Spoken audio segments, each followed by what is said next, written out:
So in Psalms chapter 1, it says, "Blessed is the man that walketh not in the counsel of the ungodly, nor standeth in the way of sinners, nor sitteth in the seat of the scornful. But his delight is in the law of the Lord, and in his law doth he meditate day and night. And he shall be like a tree planted by the rivers of water, that bring forth fruit in his season. His leaf also shall not wither, and whatsoever he doeth shall prosper. The ungodly are not so, but they are like the chaff which the wind driveth away. Therefore the ungodly shall not stand in the judgment, nor sinners in the congregation of the righteous. For the Lord knoweth the way of the righteous, but the way of the ungodly shall perish."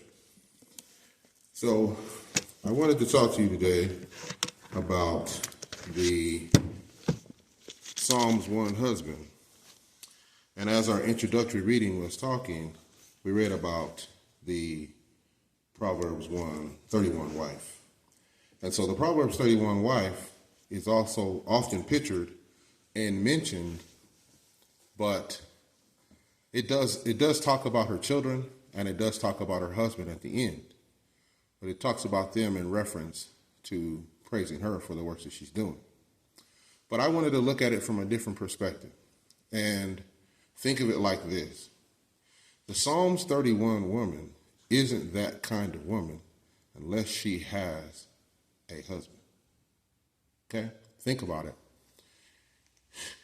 When God gave the man the woman, the purpose for that was for him to provide the shelter, the cover, and the protection over her under his leadership, right? If you go to Galatians 5:21, it talks about the wife submitting to the husband and the husband loving the wife, okay, as Christ loved the church. So what you have is the mother, and birds, usually a hen is the best example of that. A mother will open her wings and cover the chicks, and she will sit on those eggs and do different things like that, and cover and sit and make sure that they are born. But not only that, when they walk and they go and do different things, whether it's ducks or whether it's chicks or whatever, you will see the mother lead and you'll see the chicks follow behind. And when you look at this woman who we see portrayed as so successful and as a role model and the typecast for what the mothers and the wives are to be, there's a reason for that. There's so much provision that is taken care of through the husband. There's so much place and status and freedom that she is given through this type of husband. Look at what we have here. In Psalms 1, the husband,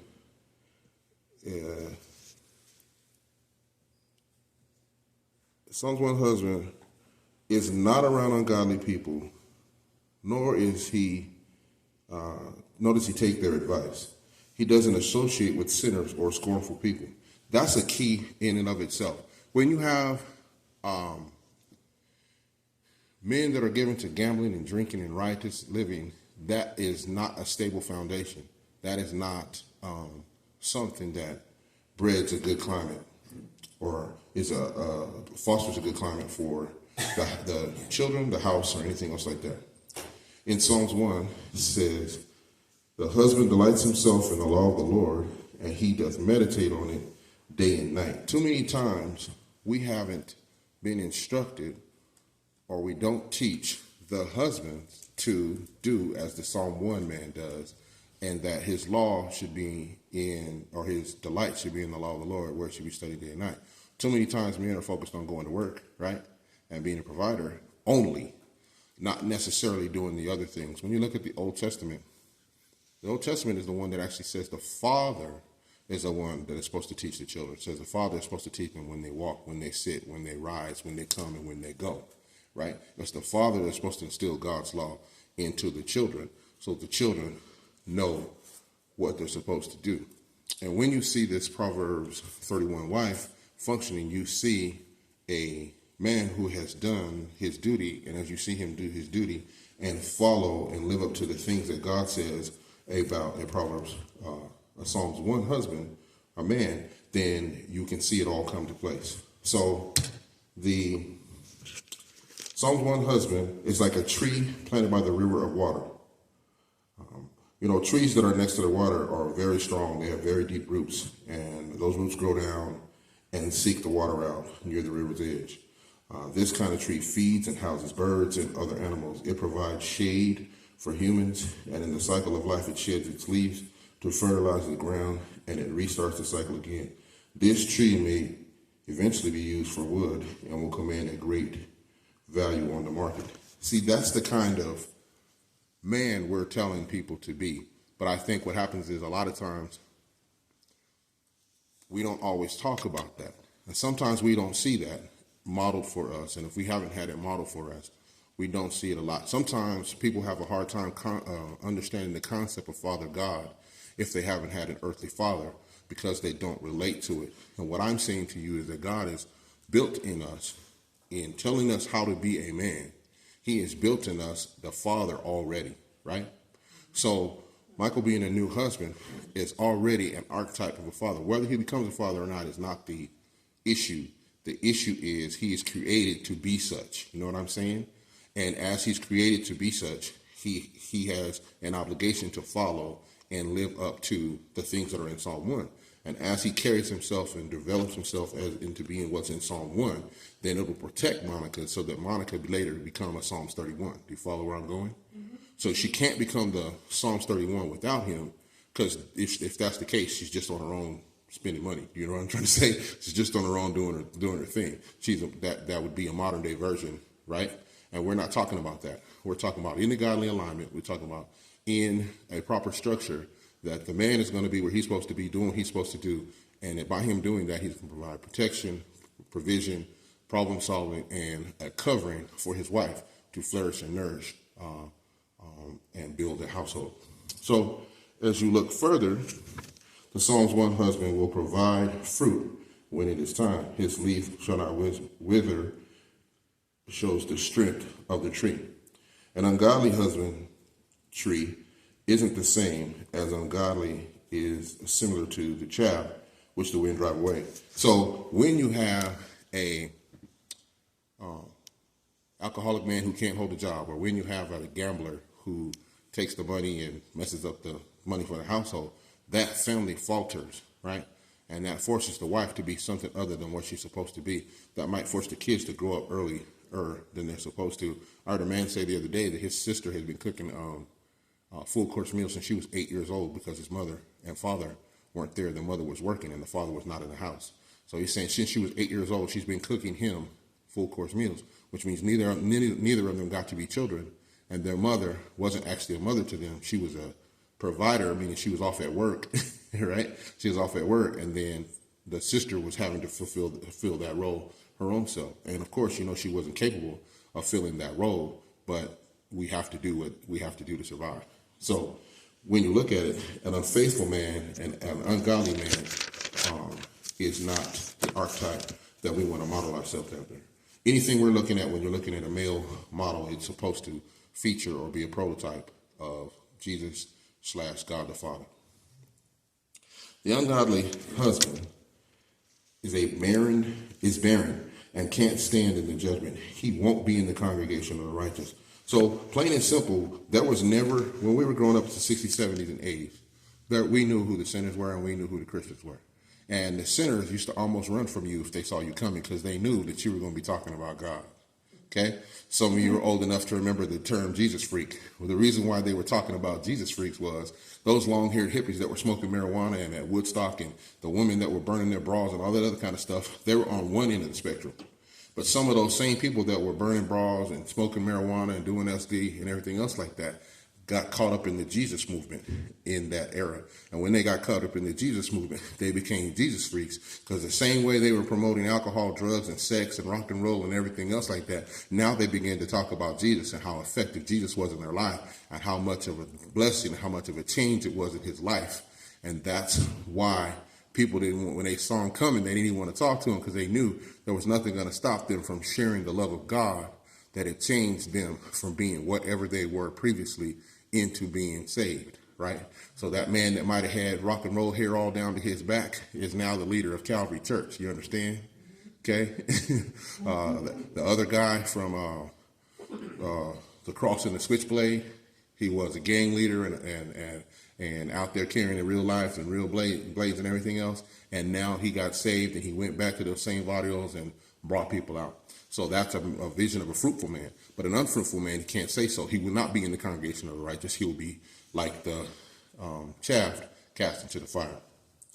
God knows the way of the Psalms 1 husband, which is the way of the righteous.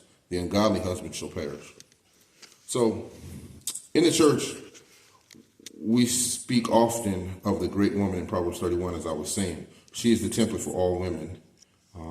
But we don't often discuss how she can only do these things as a result of being the wife of a great man. Now look at it like this. Michelle Obama is a very important figure in our country.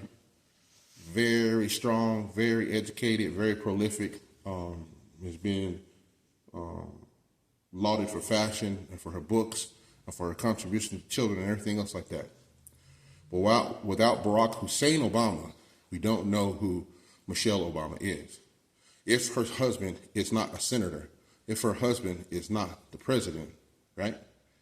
We don't know who she is. Not saying that she's not very accomplished and very talented, but what I'm saying is the reason why we know who Michelle and Barack Obama are is because Barack had political aspirations and was able to fulfill those political aspirations, and he had a dutiful wife that was with him that went above and beyond the call of duty at his side. But we don't get that individual, right?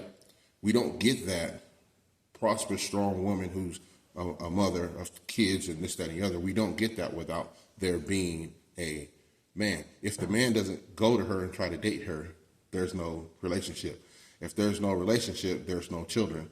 If there's no relationship, children, and all that other stuff that they do together, none of these books that they've written, none of the Nobel Prizes or any of the other awards that either one of them win, they're not there because they work as a tandem, they work as a team, they work as a unit. And so what we have here is that in Proverbs 23, in Proverbs 31:23, her husband is known in the gates, and he sitteth among the elders of the land, right? How can he have the freedom to just sit there talking, right? Obviously, their business is stable. If you remember what the Jewish custom is, a person that was in the Jewish custom, the man had a job, and the child, the 13-year-old boy, once he did his bar mitzvah, went into the apprenticeship of the job of his father, right? So if your father was a tailor, or if your father was a carpenter, or if your father was this, that, and the other, that's what you became, okay?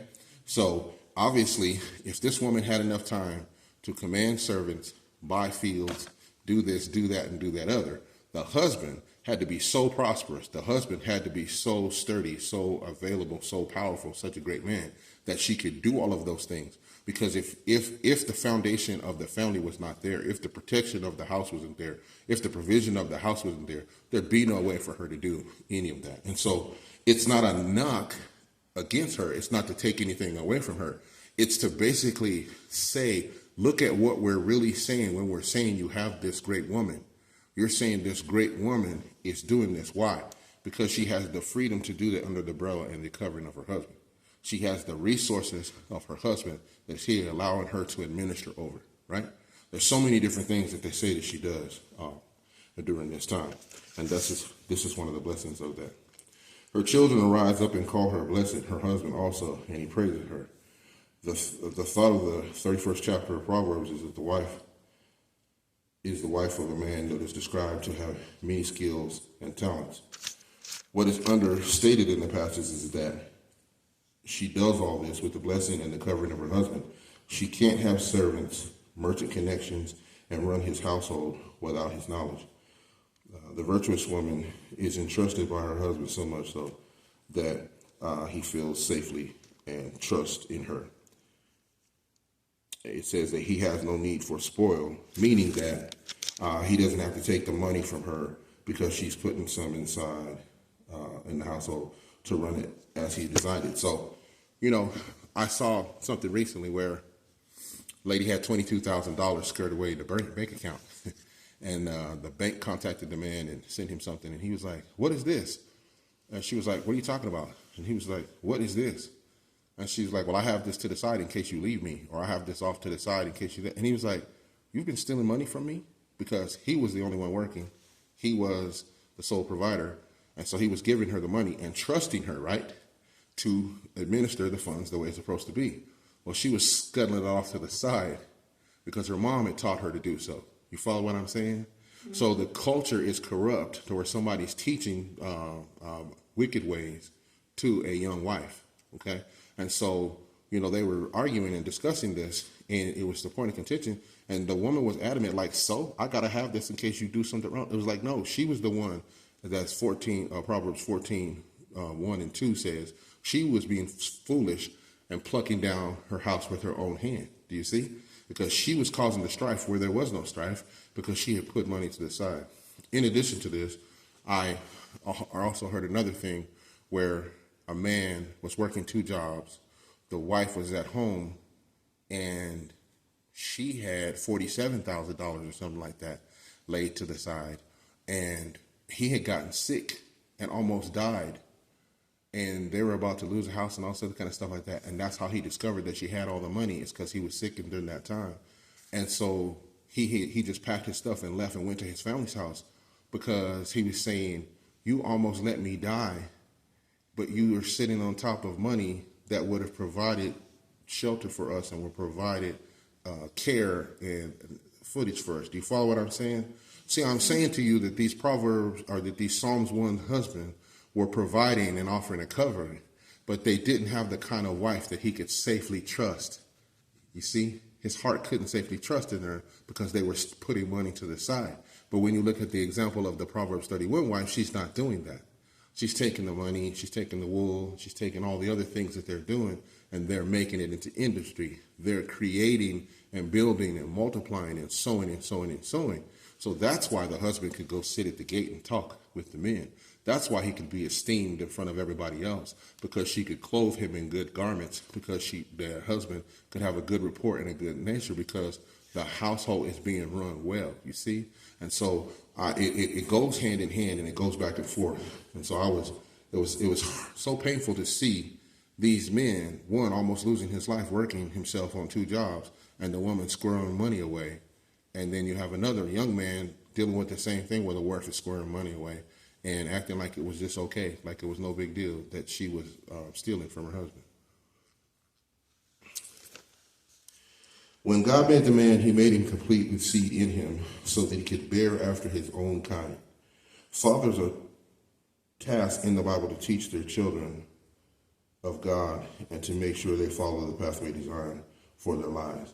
The sons will follow the career of the father and inherit land and possessions that be passed down to ensure that all the family birthright. If they lost it, then it was returned in the 50th year or the Jubilee.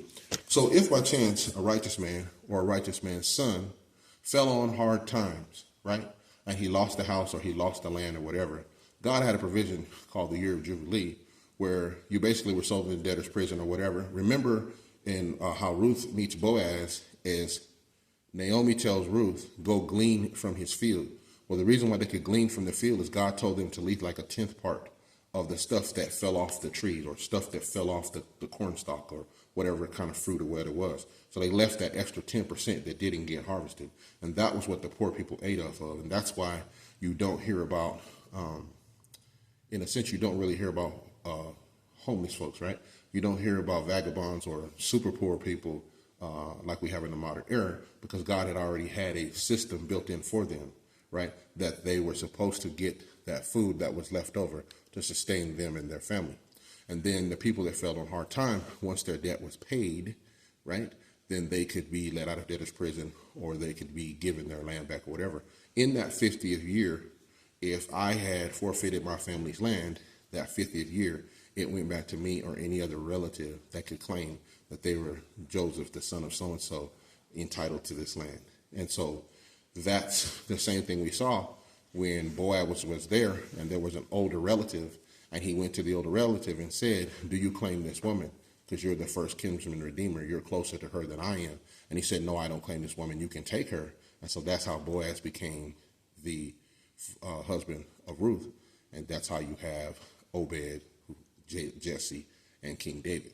You see, it's because there was provision that's built in there that God had for us to be successful and to be taken. So even if the Psalm 1 guy falls on hard time, God has a plan to restore him and restore his family in the end. But the ungodly man, when he falls on hard time, it's not so, because he doesn't have God to lean on. He doesn't have the provision of God to lean on. He doesn't have the care. He doesn't have the trust. He doesn't have the redemption and salvation for God to lean on.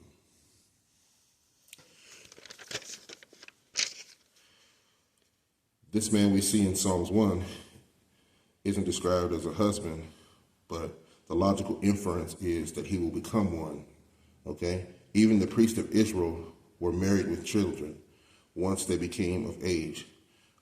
You did so in order to continue the family business and bloodline by producing kids.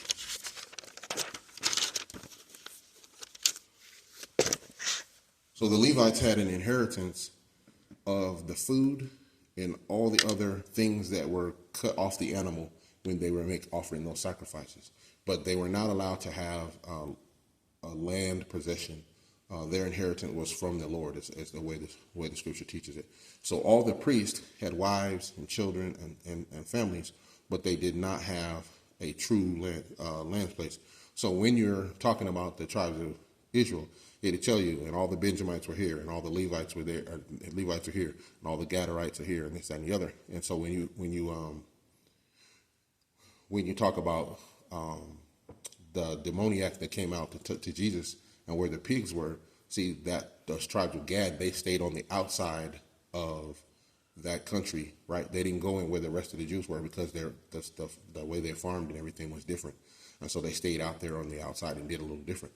But all the 12 tribes had an inheritance of land, with the exception of Levi. The Psalm 1 man is pictured as the same man we see later in life as the husband of the Proverbs 31 wife. You don't get a wife that is capable without there being a responsible party who provides, leads, and covers the action and giving such a large trust, only if it could be earned. The Bible says God covers us with his wings, and in the same way, this wife is covered by her husband. I hope you get an understanding that I'm not trying to negate anything you've ever heard about a prosperous woman. I'm not trying to negate anything about you hearing about the woman that is subject and submissive to her husband and doing the things that she's doing. I'm not trying to change anyone here based on their life circumstance. But what I am saying to you is, in every picture that we see in our scripture, it all points to one thing. It all points to God. It all eventually points to the cross. It points to heaven and the cross, death, burial, resurrection, and everlasting life in heaven. And so when you see the option, or when you hear how the man is supposed to be, right? Then you see, if this man is supposed to be fruitful, if this man is supposed to be like a tree, trees are strong. See, it didn't say a twig. It didn't say a plant. It didn't say a bush, right? It didn't say a bush. Remember, Jesus talks about the mustard seed. He says, if you have faith the size of a mustard seed, what people don't understand is the mustard seed is itty bitty. It can barely fit between your fingers, but if you plant it in the ground, it'll grow almost tall enough to touch this roof. See, a mustard tree becomes a very big, strong tree. The picture of a tree is there so that you understand the life and the vitality that comes from it. Most trees bear fruit. Most trees have leaves. Most trees have bark. There are so many different uses of a tree when you break it down and you cut a tree down and are actually in the lumber industry, right? You cut the tree down and you make logs. Well, whatever comes out of the logs, there's wood pulp. Whatever comes out of the wood, if it's a tree that bears sap, you might be able to get some gum or some rubber or something else out of that. And if it actually has fruit or berries, you might be able to make jam or wine, or just actually eat the fruit itself. So there's so many ways that this tree is representing fruitfulness. And that's what I'm saying, that this Proverbs 1 man, You need to start looking at yourself as a tree. You need to start looking at yourself as something that provides shelter, something that provides shade, something that provides covering, something that provides safety. When we played hide and go seek, we didn't go play hide and go seek behind the shrubs. We used to start off at one big tree and cover our eyes and count, and everybody had to come run back to the big tree, right? You come to the big tree to play hide and go seek. You don't go play in the thorn bush trying to play hide and go seek. You didn't go get, what do you call that, a tumbleweed, right? And play hide and go seek. You went and got a tree. A tree was a thing of safety. As children, the tree was a base. If we had touched the base before you touched us, we knew we were safe. Whether you were playing tag, whether you were playing hide and go seek, no matter what it was, if you met at the tree, you were safe. It was base. And in that same way, that's how God is looking at the Proverbs 1 man. He is going to be in the congregation of the righteous. He is not going to be with other evil men. He is going to be fruitful. He is not going to wither. He is going to be prosper. And because of that, we know that in the end, he is going to be in the congregation of the righteous, and he's going to be fruitful, bear children, leave an inheritance to his children's children. All the other things that God says about men, it starts here. If the man is godly, if the man is prosperous, if the man is strong, if the man is fruitful, then we know what his end is going to be. He's going to be a righteous man. And from being a righteous man, he's going to use his mouth to tell others about Jesus. From being a righteous man, his light is going to shine, and it will not be hidden under a bushel. It will be so that other good men can see it, his works, and glorify the Father. And because of that, there'll be fruit in the kingdom come as well. So I'm encouraging you to understand and hear something different about Proverbs 1. Look at the Proverbs 1 husband as a reflection and a magnification of the Proverbs 31 wife, and understand why she is so successful herself, and reason why her children are successful, why they're all blessed in conjunction together. It's because God has an order for us, and as we follow that order, and we continue to be blessed and be structured. And just because your life may take a turn where it's not in that order now, doesn't mean it can't be that way, right? Just because your order might have got out of line before, doesn't mean that it can't be resurrected and restrapped. Because God has, because the way you get different fruit and the way you get different plants is that God has a process we call grafting, right? You take one part of a tree or a vine and you put it together and you grow it together and mesh it. Next thing you know, you have a different kind of fruit that you'll have before.